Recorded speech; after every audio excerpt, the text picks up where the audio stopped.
সুপ্রভাত। শুরু করলাম আজ একটি নতুন ব্লগ। সংসারের কাজকর্ম কিছু তো হয়েছে, কিছু বাকি থাক। এবার একটু ঠাকুরের সেবা যত্ন করে নিই। চললাম বেলপাতা তুলতে মহাদেবের জন্যে। যে বেলপাতা পাড়া হয়ে গেছে, কিছু ফুল তুলে নিই। অপরাজিতা ফুলগুলো তুলে নিই।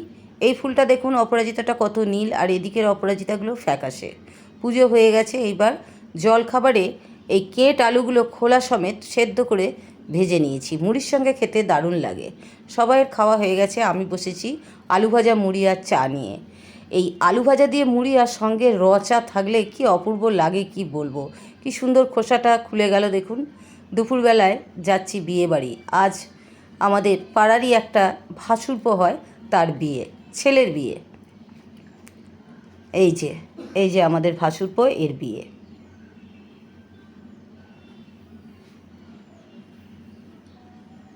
বিয়ে বাড়িতে খাওয়া দাওয়া হয়ে গেছে। খেয়ে দিয়ে বাড়ির পথ ধরেছি। যাওয়া আসার রাস্তায় একটা মন্দির, ভাঙাচোরা মন্দির পড়ে। যাওয়া কোনো দিন হয় না, আজকে ভিডিও করছি বলে মন্দিরের কাজটা গিয়ে দেখলাম।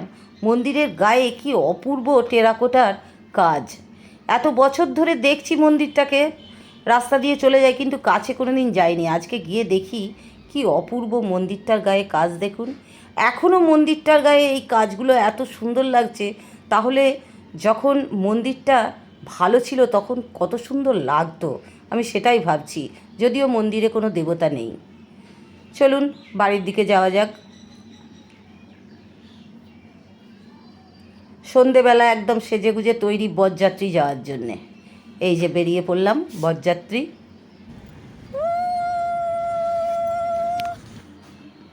চলে এসছি কনের বাড়ি। এই যে আমাদের বৌমা। খাওয়া দাওয়ার জায়গায় গিয়ে দেখি দারুণ অর্কেস্ট্রা, শুধু মিউজিক হচ্ছে, কোনো গান নেই। বসে পড়েছি খাওয়া দাওয়া করতে। এই যে, আর বসেই দেখি ঠাকুমার ধামাকাদার নাচ। দেখুন কত সুন্দর ঠাকুমা নাচছে। এই যে দেখুন, এই যে থালায় পড়ে গেছে ফিশ ফ্রাই, কাসুন্দি আর স্যালাড। আস্তে আস্তে সবই পড়বে। খাওয়া দাওয়া করি, সোজা চলে যাব একদম বাড়ি। শুভরাত্রি, ধন্যবাদ।